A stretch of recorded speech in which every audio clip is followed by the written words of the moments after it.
Hi everyone. मैं प्रिया और अपने चैनल पर आप सभी का स्वागत करती हूँ। चलिए, जय माता दी दोस्तों। तो आज हम इस वीडियो के माध्यम से जानेंगे कि जो चैत्र नवरात्रि है वो मनाया क्यों जाता है।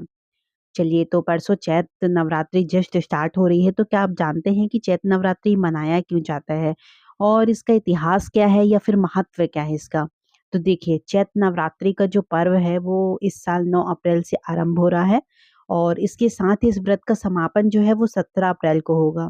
तो चलिए जानते हैं कि क्यों मनाया जाता है और नवरात्रि का मतलब पर्व क्या है, इस व्रत का महत्व क्या है और इतिहास क्या है।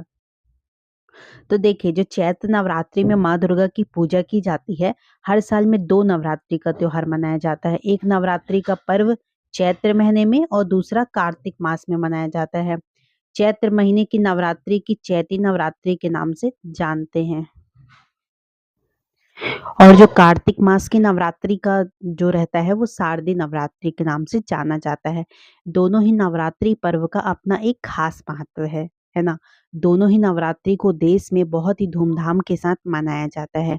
नवरात्रि के दौरान माँ 9 दिनों से लेकर धरती लोक पर आती हैं और अपने भक्तों की प्रार्थना सुनती हैं। तो देखिए, चैत्र नवरात्रि का जो आरंभ है वो हर साल चैत्र महीने की शुक्ल पक्ष की प्रतिपदा तिथि से होता है।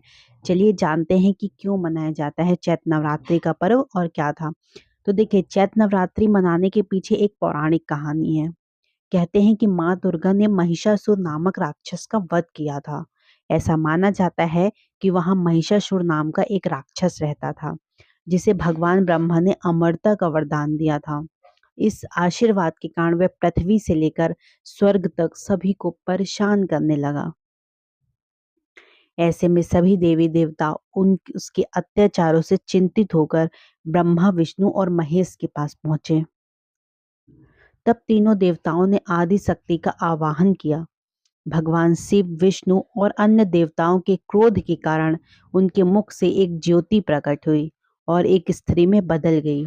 इस तरह माँ आदिशक्ति प्रकट हुई और इसके बाद अन्य देवताओं ने उनके अस्त्र शस्त्र प्रदान किए।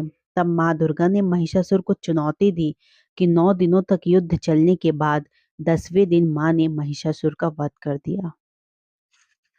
ऐसा माना जाता है कि इस 9 दिनों के दौरान देवी माँ ने 9 रूप धारण किए थे और राक्षसों का वध किया था। इसी कारण से इसे 9 दिनों तक नवरात्रि के रूप में मनाया जाता है। चलिए, तो देखिए, हम आपको चैत्र नवरात्रि और शारदीय नवरात्रि के बीच में क्या अंतर है वो बताएंगे। कहते हैं माँ दुर्गा के देखो 9 रूपों की पूजा चैत्र नवरात्रि में भी की जाती है और शारदीय नवरात्रि में भी। लेकिन इनके बीचों में अंतर क्या है? तो सबसे पहली बात ये कि गृहस्थ लोगों के लिए 2 बार नवरात्रि का पर्व आता है। पहला चैत्र के महीने में। इस नवरात्रि के साथ हिंदू नव वर्ष की शुरुआत होती है। इसे चैत्र नवरात्रि कहा जाता है और दूसरी नवरात्रि अश्विन माह में आती है, जिसे शारदीय नवरात्रि के नाम से जाना जाता है। पौष और आषाढ़ के महीने में भी नवरात्रि का पर्व आता है, लेकिन उसे गुप्त नवरात्रि कहा जाता है। लेकिन इस नवरात्रि में तंत्र साधना की जाती है।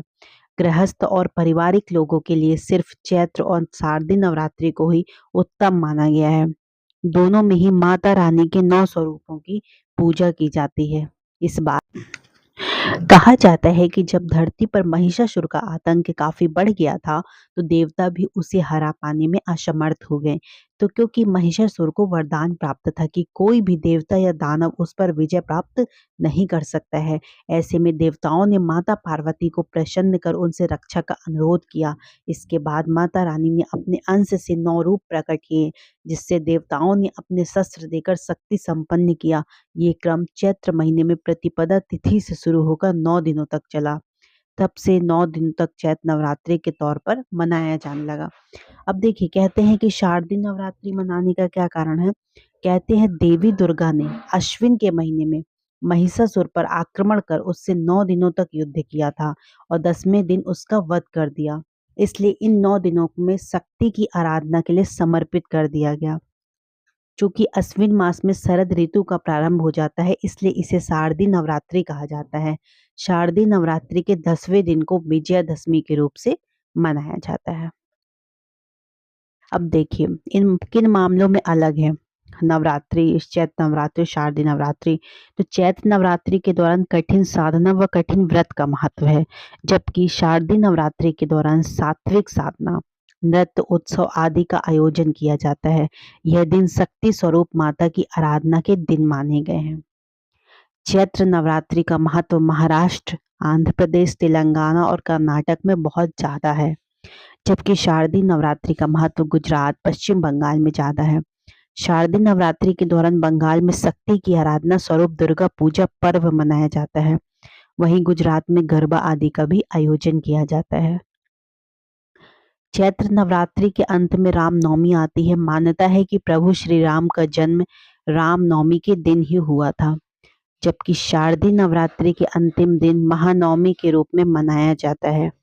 इसके अगले दिन विजयादशमी पर्व होता है। विजयादशमी के दिन माता दुर्गा ने महिषासुर का मर्दन किया था और प्रभु श्री राम ने रावण का वध किया था। इसलिए शारदीय नवरात्रि विशुद्ध रूप से शक्ति की आराधना के दिन माने जाते हैं।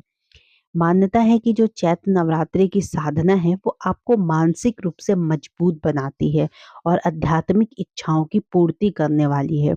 वहीं शारदीय नवरात्रि सांसारिक इच्छाओं को पूरा करने वाली मानी जाती है। हिंदू धर्म में नवरात्रि का बहुत अधिक महत्व होता है। नवरात्रि के दौरान माँ दुर्गा के 9 स्वरूपों की विशेष पूजा की जाती है। तो देखिए, मैंने आपको कई बार बताया, 2 गुप्त नवरात्रि आती हैं, 2 आपको भी पता है, शारदीय नवरात्रि और चैत्र नवरात्रि। कहते हैं नवरात्रि के पहले दिन लोग अपने घर में कलश रखकर माँ दुर्गा की प्रतिमा या फिर तस्वीर की स्थापना करते हैं, साथ ही विधि विधान से पूजा करते हैं। यूँ तो माँ दुर्गा की तस्वीर की स्थापना करने में कुछ दिन बाकी हैं, क्योंकि परसों चैत्र नवरात्रि स्टार्ट हो रही है। और कहते हैं कि माँ दुर्गा की अगर आप तस्वीर लेने जा रहे हैं तो कुछ बातों का आपको ध्यान रखना चाहिए। जैसे ये कि माँ दुर्गा की जो तस्वीर है या फिर प्रतिमा आपको खरीदना है तो इस बात का ध्यान रखें कि माँ का उग्र रूप ना हो। शांत स्वभाव वाली तस्वीर लगाना बहुत ही अच्छा माना जाता है। माँ दुर्गा की तस्वीर खरीदते वक्त इस बात का भी ध्यान रखें कि शेर का मुंह खुला हुआ ना हो। घर में लगाने के लिए माँ दुर्गा की वैसी तस्वीर का चुनाव करें जिससे शेर का मुंह शांत मुद्रा में हो। अगर आपके घर में दुर्गा माँ की मूर्ति पहले से है और उसका शेर का मुंह खुला है तो शेर के मुंह में मिश्री या फिर चीनी का दाना रख दें। दुर्गा माँ की तस्वीर खरीदते वक्त इस बात का भी ध्यान रखें कि उनकी जो तस्वीर में सभी अस्त्र शस्त्र नीचे की ओर झुके हों, क्योंकि माँ के हाथों का अस्त्र शस्त्रों का झुका ना होना उग्र तस्वीर का प्रतीक माना जाता है। नवरात्रि पूजन के दौरान आप माँ दुर्गा के साथ साथ माता लक्ष्मी, माता सरस्वती की तस्वीर को भी स्थापित करें। साथ ही इन सभी देवियों की विधि विधान से पूजा भी करें। कहा जाता है कि ऐसा करने से अच्छा होता है और घर में सुख समृद्धि बनी रहती है। चलिए, तो आई होप आपको वीडियो बहुत पसंद आया होगा। मैंने आपको बताया कि चैत्र नवरात्रि मनाने का असली मतलब रीज़न क्या है ना? क्यों मनाया जाता है चैत्र नवरात्रि? आई होप आपको वीडियो बहुत पसंद आई होगी, तो ज़्यादा से ज़्यादा इस वीडियो को शेयर करें और हमारे चैनल को सब्सक्राइब भी करें। Thank you so much.